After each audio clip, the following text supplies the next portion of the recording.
is the realtor selection and the actual property search. So we've talked about the buyer broker agreement. That is a new thing in real estate. Even less than a year old. It came out in August of 2024. And we're still dealing with that. But it really makes sense for a buyer now to interview realtors before they engage with someone, before they go out home shopping.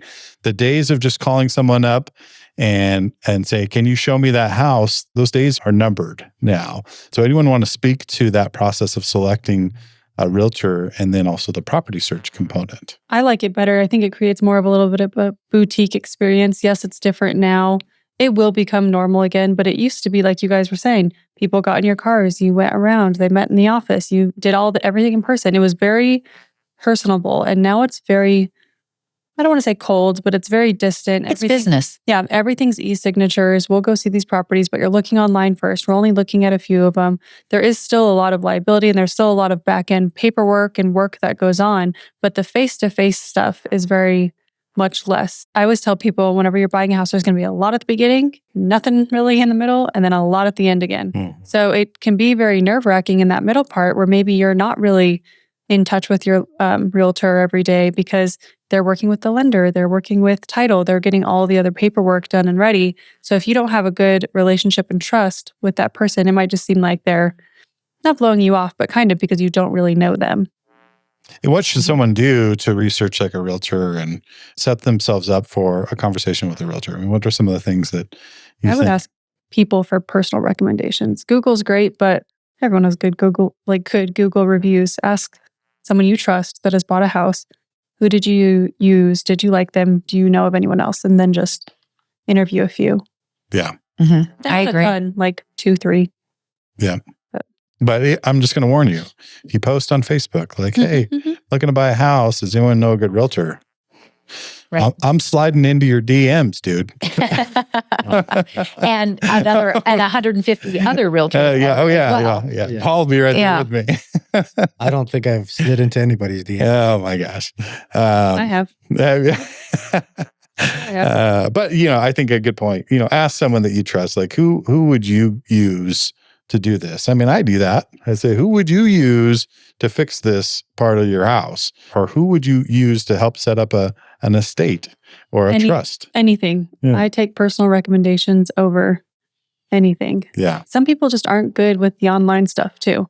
But maybe they're really good at their craft, at what they're doing. Electricians, plumbers, whatever it might be. Well, and two, I mean, I'll say this. When I bought my house, I used somebody else. I used Ben to be my representation, just because we can't know everything. And I think sometimes we get so emotional as buyers that it's good to have that person that you trust work on your behalf, be able to, without emotion, negotiate or think of the things that you're not thinking of, or the thing that's really important to you. I get this all the time. Something's really important to somebody, and as the professional that's small potatoes. That really is immaterial to you buying this house. So you have to overcome those hurdles, deal with that emotion. So I think somebody that you trust is the best way to do it. But I think what you're talking about, boutique, I think I'm calling it the consultations. So you call somebody up and either what? That's what I was calling it, Paul. You stole it. He's just putting them all his content for the newsletter comes from you. Oh, that's not true. He does just unbelievable. Officially his. She designed it. The newsletter is officially Paul's, though. That's all. I feel like you just store my good little ideas, and then 3 months later, you're like, I have a great idea. But I agree. Yeah, everyone's going to say the same thing. Yeah. Where we're starting with is talking to somebody in person, not on the phone. I mean, the days of gray showings, we used to call them, is call up, I want to see the house. We'll meet you at the house. We'll introduce ourselves at the house. I think those days are over. I think we need to get people into the office, have a good sit down, tell them this process, because it is a huge process.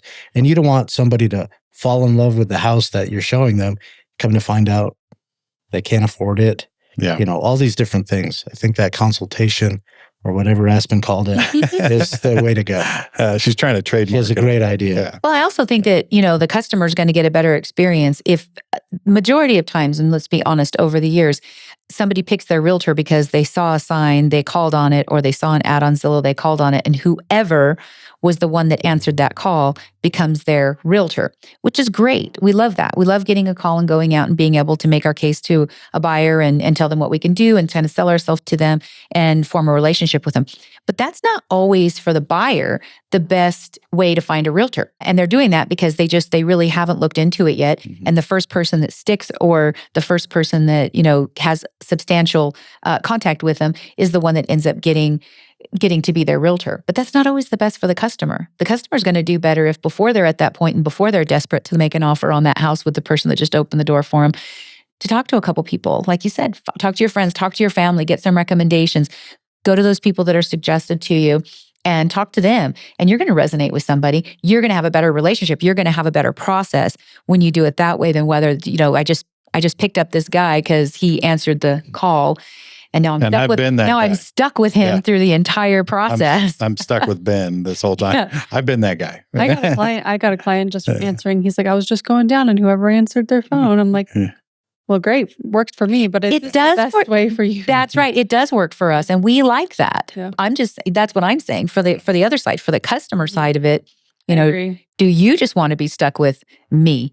Because I came out that Sunday and showed you a house. I mean, you probably do because I'm going to treat you well, but not every realtor is. Yeah. If you get the right realtor too, they're going to be doing searches for off-market opportunities, things that are coming up, because everyone has, we're the age of information right now. Everyone has access to the information now. It's where are the extras? Where are the things that are happening behind the scenes? And if you get the right realtor, they can open some doors. Not always, but they certainly are rolling their sleeves up and trying to find those avenues for you. So that's step 2 or stage 2 is the realtor selection and the search process, which is pretty vital.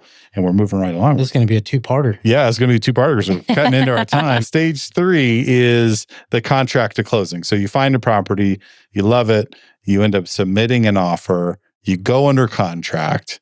Let's not dive into all the details. That'll be for another podcast. But what are some of the main things you need to think about when you're under contract before you're closing? Anyone want to take that?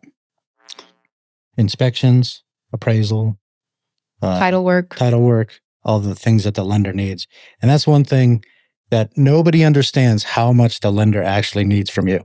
So once you get into this, they're going to need it 3 times. 3 times. Mm-hmm. Yeah. And right up at the end too. Yeah. So, they're going to be asking for this, update the same information you gave them. so if anybody's out there listening, when they ask you for something, get it to them right away. Right away. It'll save you so much heartache. Yeah. Because this process is like 30 to 45 days.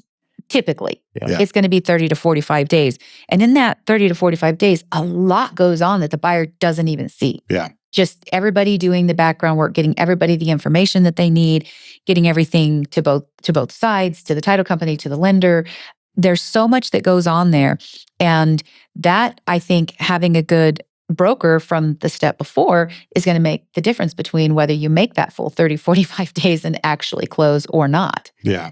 For the stress levels that you have. That's right. Or how hard that 30 days could be. That could be very difficult. Yeah, I almost equate it to like someone on the Disneyland ride where they're kind of just, jogging along and then, it gets kind of fun. It's a little scary and they know that there's all kinds of parts and people making this move and making this fun, but they don't know what is really going on behind the scenes.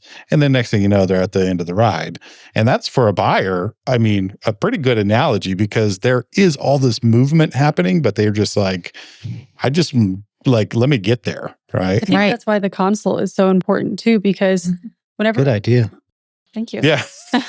Well, we actually have really good buyer's guides that if you go with any of us, we can walk you through the process and you'll have a tangible thing to flip through because you are going to hear so much terminology that you have no idea what it is. You're going to hear it at the beginning and you're going to hear it in the contract. And sometimes it's really good for your realtor just to be like, this is all about the appraisal. We're going to go over this again. Because really, your realtor should be going over each step of the process and your options with you the whole time. So we might give an overview of it when we're going over the contract.